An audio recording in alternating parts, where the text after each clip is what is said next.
Cultural Escola de Línguas Millennium.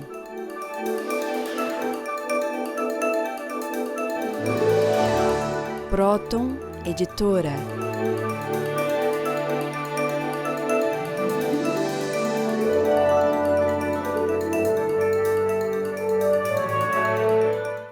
Estamos hoje, então, dando continuidade ao estudo deste livro ABC da Trilogia Analítica. Tá refletindo aqui. ABC da Trilogia Analítica ou Psicanálise Integral. Esse é um livro fácil, de leitura acessível a todas as pessoas e que faz um resumo sobre a obra de Norberto Kepp no campo da psicoterapia, da psicossomática e da socioterapia. Esse livro eu escrevi em 1980 e 80 e poucos, então depois disso Kepp ainda acrescentou muito no seu cabedal de descobertas e de desenvolvimento dessa ciência trilógica. Mas aqui já tem as bases, né, Dr. Kepp? As bases mais importantes. Os fundamentos, né? Isso, os fundamentos. Para quem quiser saber melhor sobre trilogia rapidamente, ter um resumo, é justamente esse o livrinho indicado. Então, eu queria dizer hoje, logo de início, que existe praticamente uma montanha de teorias a respeito da patologia do ser humano. Até muitos dizem que nunca houve uma ciência que tivesse tantas teorias depois, né, que o mestre lá criou, do que a psicanálise. Porque isso é claro, né?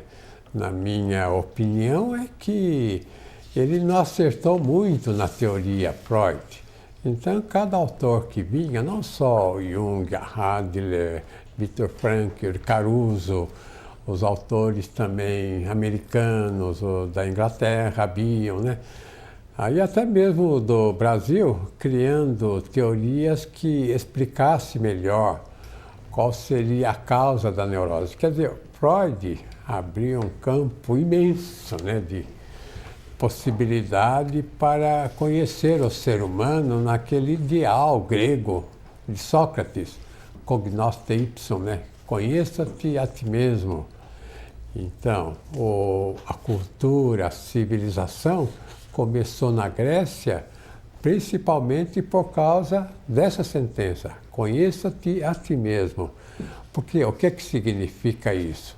É claro, né? Sócrates, que foi inclusive o mestre de Platão, e depois veio Aristóteles e os outros autores, ele se inspirou nos autores antigos, principalmente Parmênides, para mostrar isso, que afinal de contas a civilização é feita pelo ser humano. Então um país, ou então um tipo de cultura, ou então as artes, a ciência, até mesmo a filosofia, a teologia é feita pelo ser humano. E conhecendo o ser humano, a gente vai saber o que ele fez, compreende? Então, para saber o que qualquer autor fez, o que qualquer gênio, talento, o que qualquer músico, o que qualquer artista fez, é necessário saber como ele é. E sabendo como ele é, então nós vamos saber por que ele fez isso e não aquilo. Ou então no que ele acertou e no que ele errou. Quer dizer, fazendo praticamente um conhecimento amplo de toda a cultura e civilização, como nós fizemos ou estamos tentando fazer, então a gente pode chegar a uma conclusão, o que a sociedade tem de melhor e o que tem de pior. Ou então, o que fazer agora para que a sociedade continue crescendo, a civilização, a cultura, para que não tenha desastres maiores, como guerras, calamidades, como estamos tendo atualmente. E um dos elementos que eu coloquei como fundamental, que ocasionaria, né, um dos elementos que ocasionariam, vamos dizer, a neurose, né? A problemática do ser humano, eu vou pôr aí nessa sentença, veja lá. O grande mal do homem é a censura que ele faz à consciência. Então, veja que, ao contrário de Freud, eu pus o problema na censura, veja lá, a consciência, e não em algo que vem do inconsciente, e não, como Freud dizia, algo que vem do interior e que produziria ou a sanidade ou produziria a neurose, portanto, a psicose, a doença mental. Então, nesse caso, eu gostaria de dizer, por exemplo, no campo da física, um grande erro que foi realizado foi de Werner Karl Heisenberg. Veja a foto dele. Ele criou aquele princípio da incerteza. Esse autor, ele seguiu mais ou menos o Descartes, né? O Descartes dizia, eu duvido, logo eu sou. Usando aquela frase de Agostinho, né? Que nenhuma coisa é corrupta se atrás não houver uma grande virtude, não houver uma integridade muito grande. Quer dizer, o que é corrupto é a deterioração do que é perfeito, né? Se anteriormente não é perfeito, depois não pode corromper. Então, a corrupção mostra a existência da perfeição. Vamos dizer assim, numa linguagem teológica, né? Que o pecado mostra a existência da virtude, do bem. Então, que o mal confirma a existência do bem, porque o mal não pode existir senão no bem. Agora, esse Werner Heisenberg, o erro dele, tanto dele como o erro do Descartes, foi achar que a base do Descartes, a base seria a dúvida. E nele, no Heisenberg, a base seria a incerteza. Então, todos querem, quer dizer, os seres humanos, né, atuais, querem colocar dúvida em tudo, incerteza em tudo. Esse é o grande erro da humanidade. Ou uma coisa é ou não é. Então, a incerteza vem da certeza e a dúvida vem da verdade, né? O que é real mesmo é a verdade, é a certeza. E é nisso que a humanidade deveria se firmar. E não colocando dúvida e incerteza em tudo. Agora, no passado, quem mudou o rumo, por exemplo, do pensamento foi esse autor. Veja o nome dele, William of Ockham. Esse autor, ele saiu um pouco daquele rumo da filosofia que pregava, que se orientava pela razão. Então, a teologia se orienta pela revelação, como fala. Mesmo que muita coisa da revelação apareça também na filosofia, na ciência, nas artes, em tudo, né? Que revelação existe em tudo. Tudo que é real, tudo que é certo é uma revelação que o ser humano tem no seu interior. De maneira que esse William Ockham, ele embaralhou tudo. Aliás, na Alemanha, né, os autores atuais que seguem mais uma filosofia moderada falam que William Ockham é que tirou o ser humano, a humanidade, num certo equilíbrio que tinha quando estudava a filosofia como sendo a base da razão. Então, na Inglaterra, eles puseram mais o sentimento, compreende? Tiraram um pouco a questão do raciocínio na filosofia. Então, veja aí um cartaz que eu coloquei. Lá, o ser humano quer ver só o bem e não conscientizar o mal. Então, eu pus esse trabalho, inversão, inveja, para dizer a necessidade do ser humano ver esses erros que comete para ele chegar no bem.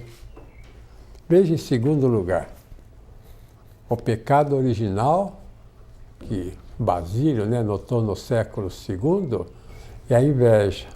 Então, a questão do pecado original é algo da vida espiritual, né? Então, vamos dizer, o que é doente no ser humano é o espírito mesmo.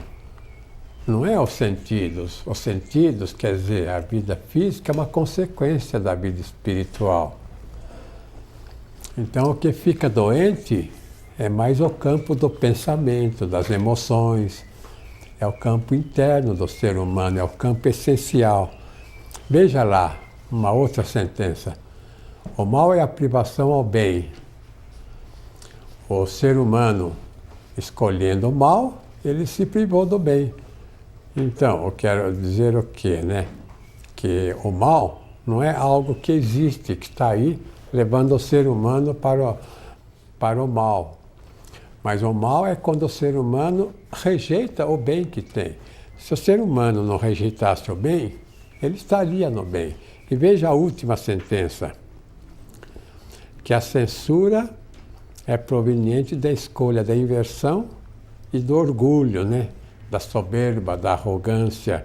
A inversão é a causa de todos os males humanos. Veja lá, a sentença final. Então, o que eu quero falar com isso? Que sempre a inveja está junto com o orgulho. Então, que os dois males maiores do ser humano é inveja e orgulho, que são praticamente aquilo que se chama de pecado original. Veja o que a Cláudia pôs no livro dela, uma sentença. Você quer ler, Cláudia? A razão fundamental pela qual a pessoa nega seus sentimentos de culpa é a teomania ou megalomania observada por Kepp.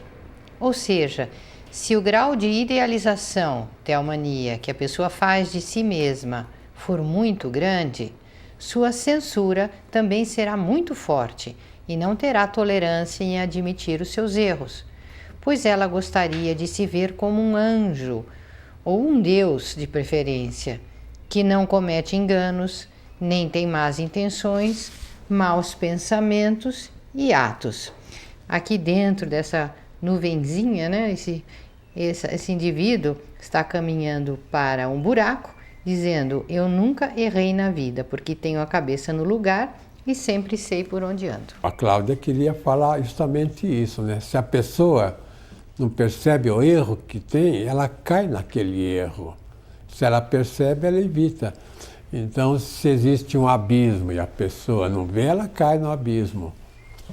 E se a pessoa vê, ela evita o abismo. Então, aí a questão da consciência, que é fundamental para o equilíbrio do ser humano.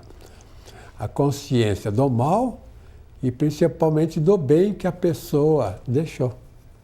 Voltamos já.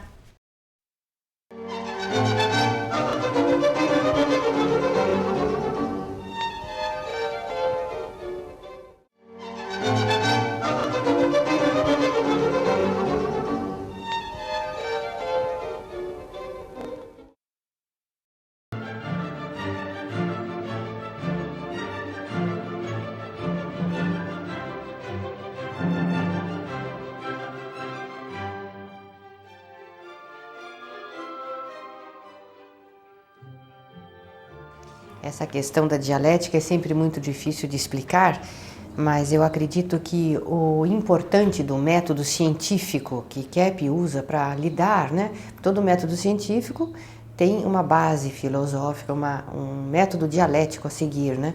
Existe um método dialético falso, como Kepp se refere, e o método dialético verdadeiro. O método dialético usado por Norberto Kepp no tratamento com os seus clientes acredita que parte do princípio de que a realidade ela só pode existir com o diálogo ou a união de dois elementos positivos. Por exemplo, sentimento bom e razão.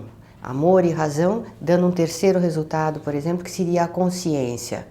Ou então, uma atitude de humildade para a pessoa, então, chegar à sabedoria. São sempre dois elementos positivos se unindo, um diálogo entre homem e mulher gerando um filho. E a falsa dialética ou a dialética errônea seria nós tentarmos integrar no tratamento do cliente um aspecto positivo e um negativo. Por exemplo, achar que às vezes a preguiça pode ser algo positivo, a raiva muitas vezes ser positiva. Isso leva a um choque, a uma anulação, porque o negativo é a ausência do positivo. Então, Kepp, ele, nesse sentido, chama o seu diálogo de socrático cristão, porque ele parte do princípio que, justamente mostrando, conscientizando a arrogância, o indivíduo, então, vai ter força. E conscientizando os seus problemas, então ele vai ter poder, vai ter saúde. A consciência em si é boa. A patologia é a negação do bem, mas a consciência da patologia é um bem. Por isso é um diálogo entre duas coisas positivas. Eu vou mostrar uma foto de um pensador que praticamente é o responsável pelo trabalho inicial da psicanálise, inspirador de Sigmund Freud. Veja quem é. Arthur Schopenhauer. Arthur Schopenhauer, ele é que levou Freud assim a uma percepção de que a realidade não estava naquilo que a pessoa mostra. Por exemplo, a pessoa diz uma coisa, mas na realidade ela é diferente. É como essas piadas, né, que fazem, por exemplo, o indivíduo. Isso o próprio Freud conta, né? Ele foi abrir uma sessão à noite, estava cansado na firma dele. Em vez dele falar, dou por aberta a sessão, ele falou logo de início, não, dou por encerrada a sessão. Então, revelando que a vontade dele não era fazer a sessão, mas era fechar para ir embora para a casa dele. Ou então ele conta de um namorado, né? Enquanto ele estava namorando, estava noivo, ele saía muitas vezes para tomar um café e pedia 2, como se ela estivesse perto, né? Ele desejando que ela estivesse perto. E depois de casado, na companhia dela, ele foi lá no restaurante, no mesmo restaurante, em vez de pedir 2, ele pediu um café, esquecendo que a mulher estava junto. Então, antes ele queria a mulher, a noiva perto, depois de casado. Queria a mulher longe. É tipo de piada mesmo que o Freud escreve nesse livro chamado Psicopatologia da Vida Cotidiana. Inspirado, portanto, veja esse autor o que ele escreveu, que é possível só conhecer o que aparece e não a coisa em si. O que ele quis falar com isso, né? Que é só a aparência que a pessoa conhece, pelo menos na civilização. Então, atrás daquela aparência que a pessoa tem a verdadeira realidade que a pessoa não conhece. E essa realidade, o Freud chama de inconsciente, né? Que o que a pessoa tem mesmo, a verdadeira intenção, ela nunca mostra. E é por isso que ela ficaria doente. Então ele chama isso de hipocrisia. Notem a relação com o cristianismo. O judaísmo e o cristianismo falam, né, que o pecado, o problema com Deus é hipocrisia, né? O indivíduo é de um modo e tem uma máscara e se mostra de outro modo, é falso, ele não fala a verdade. Isso o Schopenhauer mostrou e o Freud se baseou nisso, veja, em algo cristão, judaico. Bom, ele era de origem judaica. Ele se baseou nisso para fazer esse trabalho incrível que ele fez de psicoterapia. Depois vem em segundo lugar. O real é cego e irracional, né? Essa é a opinião de Schopenhauer, que o que seria real mesmo não seria, vamos dizer, racional. Então aí ele se inspirou em Kant, né? Que era um autor alemão, Immanuel Kant, que pensava de um modo inverso da realidade. E veja lá, que a consciência seria a superfície da mente, que viver é sofrer. Ele era pessimista, né? E, quinto lugar, que os momentos felizes da humanidade seria através das artes e na conduta ética. Isso está certo. Hã? Isso está certo, né? Está certo. Então tem uma sentença aí. Essa sentença fui eu que escrevi. O maior mal é não reconhecer o próprio mal. Então veja que isso que o Freud descobriu, que a verdade estaria atrás do que aquilo que a pessoa mostra, do que a pessoa pensa, e é justamente ele chamou de inconsciente. Eu digo o seguinte, que na vida assim consciente, a pessoa, o que realmente ela pensa, o que ela deseja, as intenções dela, que ela não aceita, ela praticamente coloca uma censura, ela esconde. Então não é uma vida inconsciente que a pessoa tem, é uma atitude de inconscientizar aquilo que ela não gosta de ver. E notem que toda a problemática do mundo, toda a problemática que o ser humano tem, tudo que existe de errado está nisso. Da pessoa não quer ver praticamente as intenções ruins dela, as intenções desonestas. Então daí a sentença, coloca outra vez a sentença. O maior mal é não reconhecer o próprio mal. Se a pessoa consegue ver como ela é, nos erros dela, então isso é a virtude. A virtude não é não ter erro. Não existe ninguém na face da Terra que não tenha erro. Então o que acontece? Aquele indivíduo que acha que não tem erro é o mais errado de todos. Então, o que é o indivíduo santo, vamos dizer, bom? É aquele que vê os seus erros. Parece uma incongruência, né? Mas a realidade é essa. E é disso que a humanidade mais precisa, tolerância com a consciência dos erros. É. Não é como a Inquisição na Idade Média, né, que punha na fogueira as pessoas que mostravam erros. Então o erro é para ser visto.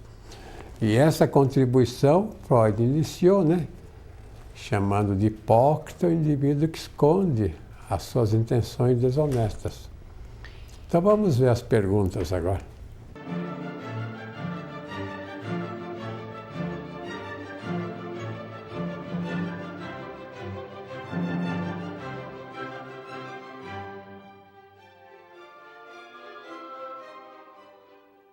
Na psicanálise integral, a dialética ou o diálogo é a base de todo o processo de cura.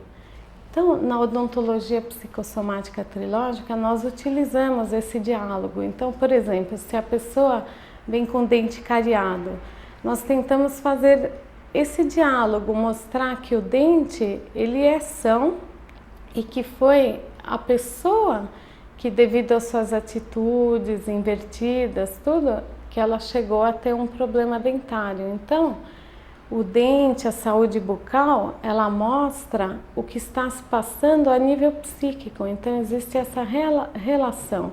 E essa dialética, esse diálogo é importante para a pessoa perceber que o problema não está apenas no físico, mas que tem algo anterior a nível psíquico, que é a verdadeira causa da doença. A dialética quer dizer diálogo, comparação entre duas realidades para que se chegue a um conhecimento. Para o Dr. Kepp, a união de dois elementos reais. O erro do ser humano é querer juntar o bem, que é algo real, existente, com o mal, que é a ausência da realidade do bem. Isso não dá certo. Então eu quero mostrar um gráfico que o Dr. Kepp fez e que elucida bem isso. Então, ele mostra que quanto mais o indivíduo realiza o bem, mais ele vê o seu mal. Então, se ele realiza 10% do bem, ele só vê um pouquinho dos erros que ele faz e tudo. Se ele realiza 60%, ele vê 60% do mal.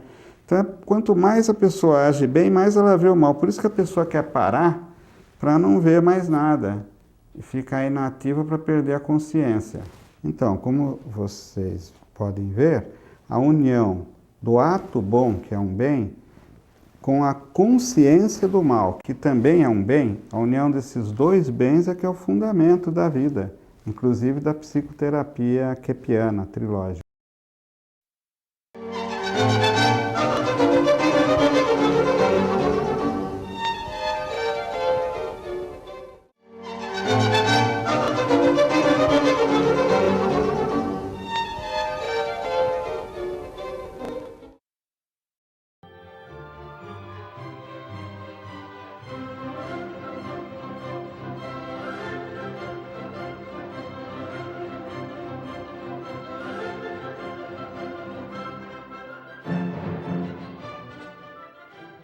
Quando nós estivemos em Viena visitando o professor Frankl, Viktor Frankl, ele perguntou ao Dr. Kepp: Kepp, o que você quer dizer com consciência no seu trabalho? Você quer dizer Bewusstsein, que quer dizer uma consciência intelectual, ou você quer dizer Gewissen, que quer dizer o aspecto moral, ético da consciência?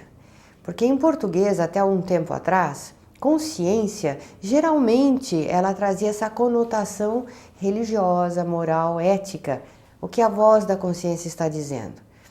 Na psicanálise integral, Kepp integra esses dois elementos. Ele vê a consciência como conhecimento, o aspecto intelectual do conhecimento totalmente integrado e unido à consciência ética, moral, que é o sentimento. Então, não pode haver, por exemplo, uma pessoa que julgue um fato intelectualmente certo, mas no sentimento errado. Então, existe alguma discrepância que precisa ser corrigida.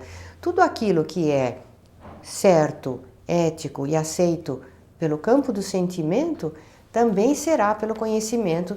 E então, esses dois elementos integrados dão o que Kepp chama a consciência. E essa consciência tem um alto poder energético e curativo no indivíduo. Se os senhores notaram, o jornalista Ortiz de Camargo Neto, ele diz o seguinte, né, que a pessoa no bem vê o mal. Só a pessoa que tem uma vista boa é que enxerga, é claro, né?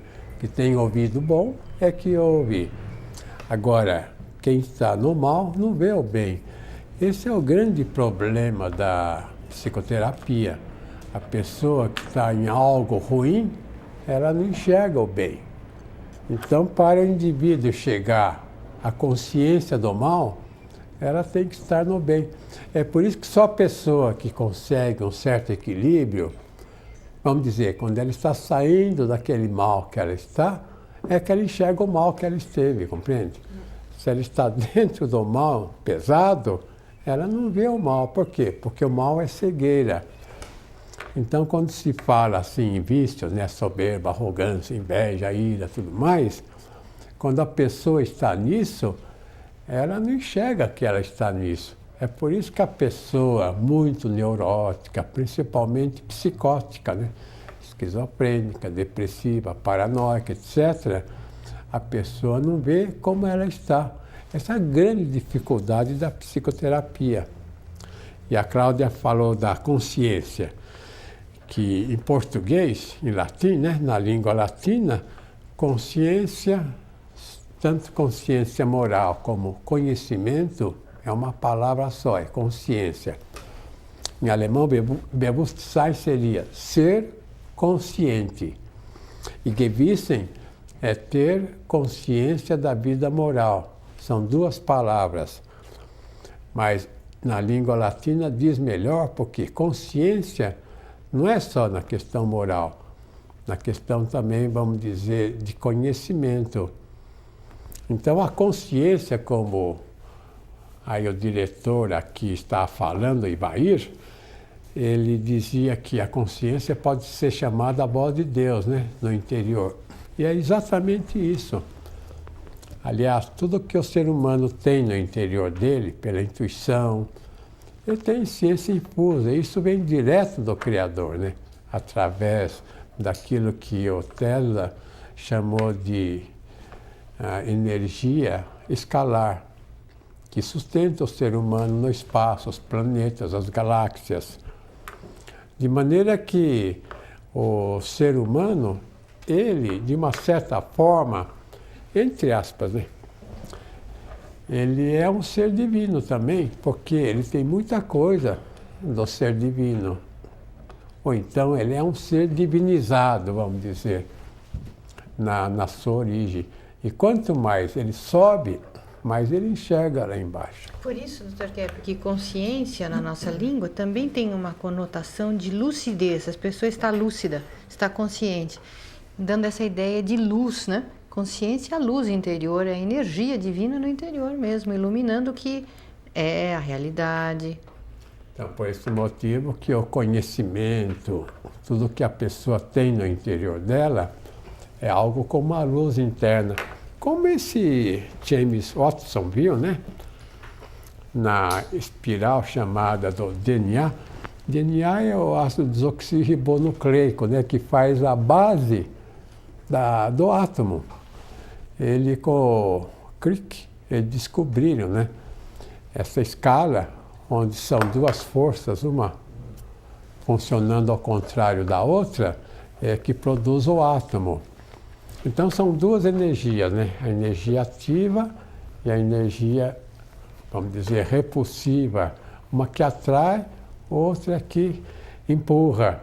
Essas duas energias que existem no átomo é que faz tudo. Então o ser humano tem essas duas energias, que inclusive dá todo o conhecimento, a energia do bem e a energia da falha no bem. Vamos ver agora as perguntas.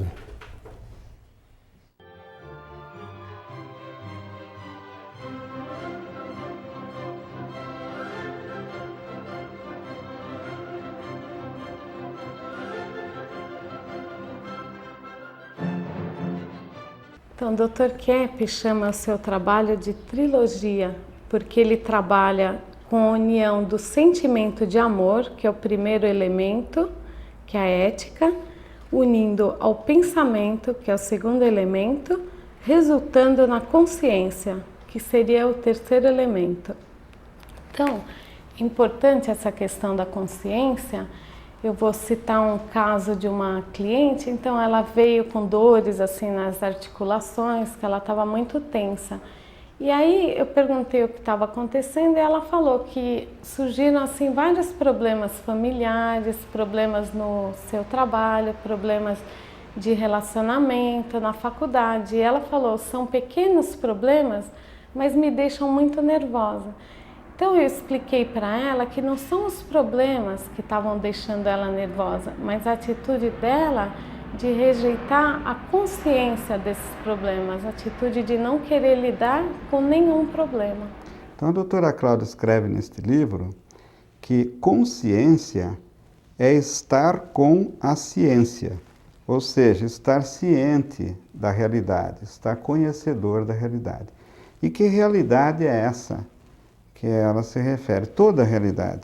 A pessoa estar ciente de tudo que se passa dentro e fora dela. Esse é o objetivo, né? Agora, a consciência não é formada por nós, não é feita pelo ser humano. Nós só podemos aceitá-la ou recusá-la. Quando nós aceitamos, nós entramos na sanidade. E quando nós recusamos, nós caímos na doença, no sofrimento, em todo o mal. Então, aqui no livro, a doutora Cláudia mostra um gráfico que explica isso. A trilogia da consciência. Então ela mostra que a consciência ética ou afetiva tem que estar unida ao conhecimento, né? Mental, intelectual, e isso que forma a verdadeira consciência. Então a união do sentimento com o pensamento, como eu havia dito na primeira resposta. A gente poderia dizer, né, Dr. Kepp, que a psicanálise freudiana, mesmo a lacaniana, é a psicanálise do inconsciente. E a sua é a psicanálise da consciência. Inclusive existe esse elemento, como o Ivair estava dizendo, de efeito social e até transcendental da consciência, né? Ele estava comentando que uma coisa que fica conscientizada, ela nem precisa mais ser dita ou expressa, verbalizada, porque ela já está incorporada como que uma consciência coletiva. Pela ressonância, os conceitos verdadeiros, eles se integram no ser e aquilo já passa de pai para filho, são hábitos corretos. Por exemplo, ele estava citando, né, Ivair, a questão de não fumar, que algum tempo atrás era necessário avisos, não fumar, proibido fumar. E hoje em dia, essa consciência já foi integrada à maioria das pessoas na população. Então, mas é só a consciência que resolve os problemas, né? Se a pessoa está disposta a corrigir seus problemas. Essa questão, por exemplo, das drogas, né? Que existem tantos crimes atualmente. E eu acho que é o mesmo problema que houve, por exemplo, nos Estados Unidos, na década de 20, quando havia aquela lei seca, né? Que o pessoal não poderia beber. Então, o que acontecia naquele tempo? Eles se fechavam assim em certos locais onde a máfia criou, né, locais para poder beber. E importavam, então, bebidas alcoólicas para o pessoal que frequentava lá. A mesma coisa atualmente com as drogas, se houvesse assim uma liberação, quer dizer, o indivíduo que é viciado, ele não vai deixar, né, de procurar droga. Se houvesse uma liberação, quer dizer, vendendo, né, para quem quisesse, então iria evitar, por exemplo, esses aglomerados, né, de pessoas que fazem esse comércio e que estão fora da lei. A mesma coisa na questão do jogo. Eu acho que é um grande erro proibir, né, a existência de cassinos, por exemplo. Nos Estados Unidos tem cassino em tudo quanto é lugar. Agora, a pessoa que é viciada no jogo, se ela não pode jogar no Brasil, ou se ela não tem esses locais assim escondidos, né, que ela pode jogar, ela vai levar o dinheiro para os outros lugares para ela jogar. Acho que o pior dessa situação, doutor Kepp, é a criminalidade que se desenvolve, que graça nessa situação. Crimes, lavagem de dinheiro, mortes, roubos para conseguir dinheiro para comprar droga, violência enorme. Um problema social enorme, que se cria com essa proibição, né, de determinados vícios. Eu acho que teria que haver a conscientização da população em massa do porquê a pessoa ingere drogas, né? Que a ideia do pessoal é que o mal vem do exterior, né? Então, se tem droga, é algo mal. Se não tem, então tá tudo bem. Não é assim. A questão das drogas, dos vícios, vem de dentro da pessoa. A mesma coisa essa questão de armas de fogo, né? Se a pessoa não é violenta, não é criminosa, ela não vai atacar ninguém. Se ela é violenta, criminosa, ela usa qualquer arma aí. Faca de porrete, cozinha. faca, qualquer coisa para atacar os outros. Então nós já voltamos, né?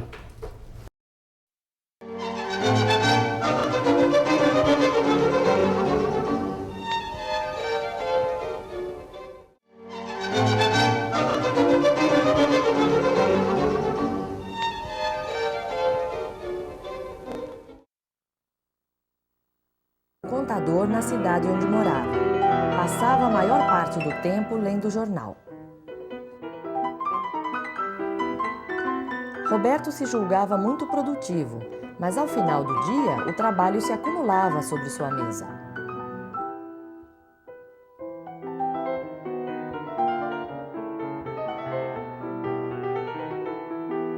Em casa ele jantava e continuava com a leitura do seu jornal, alheio a tudo o que acontecia à sua volta.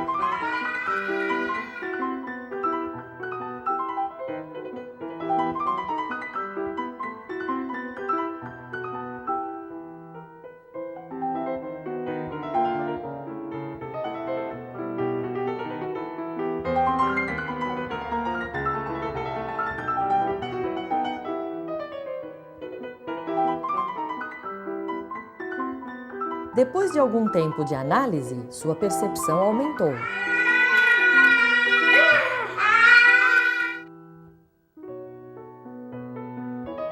Por estar percebendo melhor os problemas, Roberto invertidamente acreditava que estava piorando.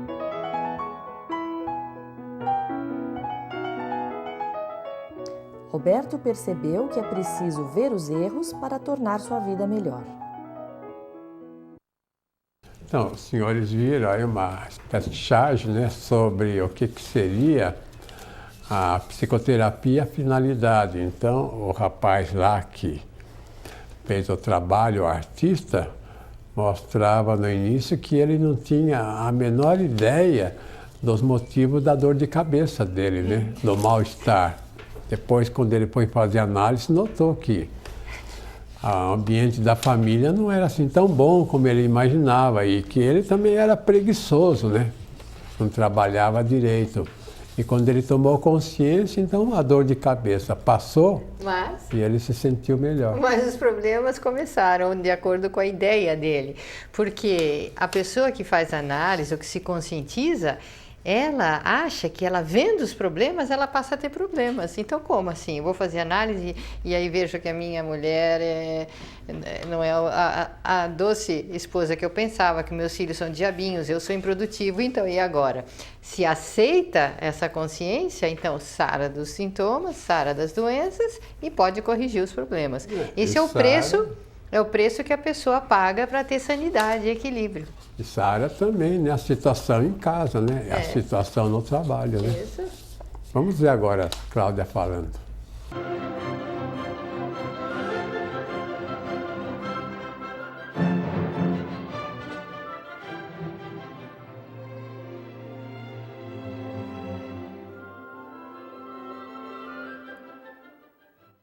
Existe um conceito muito errôneo de que a ética ou a moral podem impedir o desenvolvimento da ciência. Haja vista essa pesquisa agora de genética, por exemplo, né? Mas o que a gente sabe é que o que é correto no conhecimento também é correto na moral. E o que é incorreto para a moral é também para o conhecimento. Por exemplo, a bomba atômica, o uso da energia nuclear, que é a fissão do átomo. Isto é cientificamente incorreto, porque provoca a destruição do planeta. Então isso não é um verdadeiro conhecimento. Assim como a teoria de Darwin, que o homem teria vindo do macaco, isso é metafísica e cientificamente incorreto. Então, esse conhecimento é falso. Eu acredito que a maior inversão que o ser humano sofre é de ver na consciência dos problemas o problema. Então, ele gerou um mecanismo de inconscientização da patologia que vem a causar toda a sintomatologia. Então, por exemplo, uma mulher se casa com um homem malandro, como uma cliente hoje de manhã estava dizendo, que ela se casou e se apaixonou por uma pessoa, se casou e depois ela percebeu que o marido era muito malandro, tinha muitas mulheres e ela não aguentava aquela situação. Então, o que na verdade aconteceu, né? Essa pessoa inconscientizou aquilo que ela via no seu namorado já antes de se casar, que na verdade ela escolheu um homem como ela gostava, porque no interior dela ela gosta da malandragem e gosta disso também no outro, mas não gosta de perceber o problema. Então, veja bem, tudo aquilo que nós não queremos conhecer, não queremos conscientizar, é justamente aquilo que domina a nossa vida. E somente a conscientização é que pode nos trazer a libertação. Vou colocar uma sentença que é muito importante os senhores saberem. Veja lá o que está escrito. O ser humano geralmente é doente e de vez em quando se torna são. O que eu quero falar com isso, né?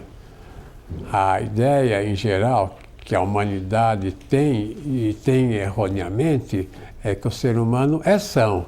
E de vez em quando tem uma doença aqui, uma doença lá. Passou por uma crise, né? Uma coisa. Surtou, né? Como fala, está surtando. E não que o ser humano vive no surto. A vida é um surto só. É um delírio só.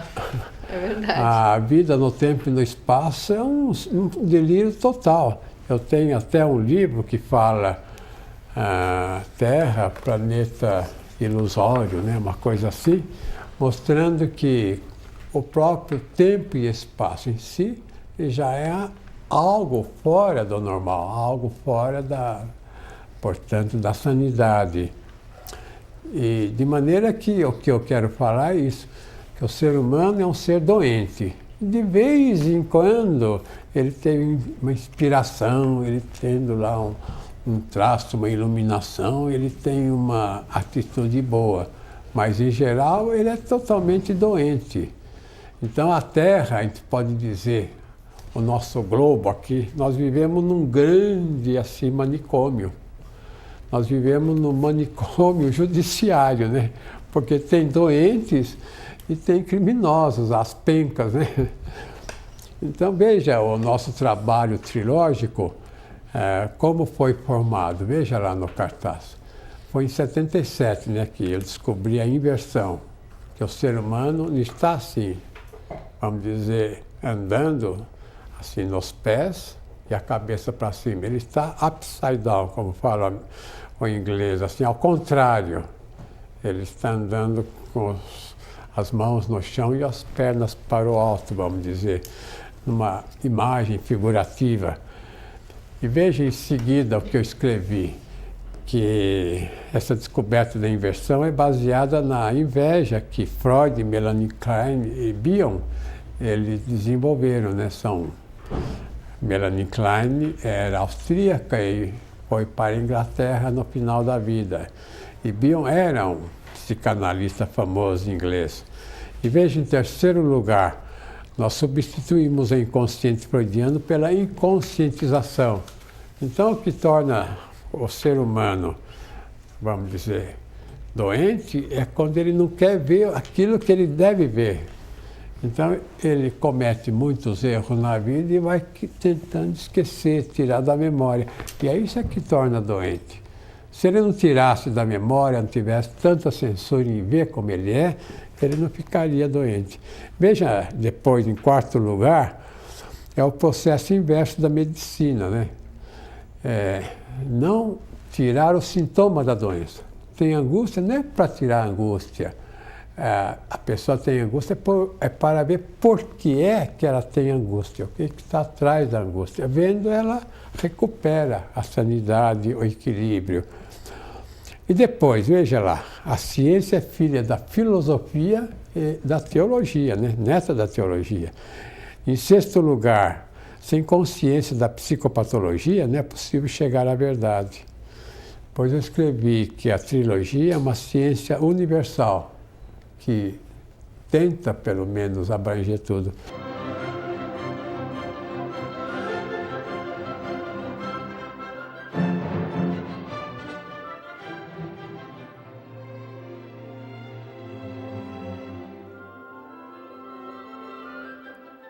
Então, essa frase do livro da doutora Cláudia explica bem. O grau de equilíbrio da pessoa é proporcional ao grau de consciência que ela aceita ter.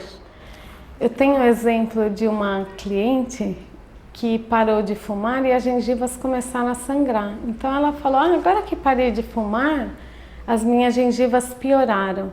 Mas na verdade, o problema gengival estava lá, escondido e mascarado pelo ato de fumar. Assim como o seu problema psíquico, porque a pessoa que fuma é para esconder algum problema, para esconder a consciência de seus problemas. Então, ela teve que perceber isso, que quando ela parou de fumar, os problemas começaram a aparecer, tanto a nível físico como psíquico, e agora ela poderia tratá-los. Neste livro, o ABC da trilogia analítica, a doutora Cláudia tem um capítulo que ilustra bem isso, chamado a conscientização e a inconscientização. Então, nas minhas aulas de redação, lá na Millennium, eu costumo usar esse texto para dar uma demonstração de como que se faz um texto por comparação, porque a doutora Cláudia compara o nosso interior psicológico a uma casa que esteja assim bagunçada e a consciência com a luz. À medida que vai iluminando a casa, a gente começa a perceber os erros que tem dentro da casa para arrumar. Então a consciência é algo muito positivo, mas como ela mostra os erros, nós achamos que ela não é boa, mas é fundamental para a nossa vida. Então nós acabamos, né, de ver mais uma vez o ABC da trilogia analítica, que foi a Cláudia que escreveu já há um bom tempo atrás, que é fundamental para os senhores terem uma ideia do nosso trabalho. Então, até a próxima semana. Tchau. Próxima semana.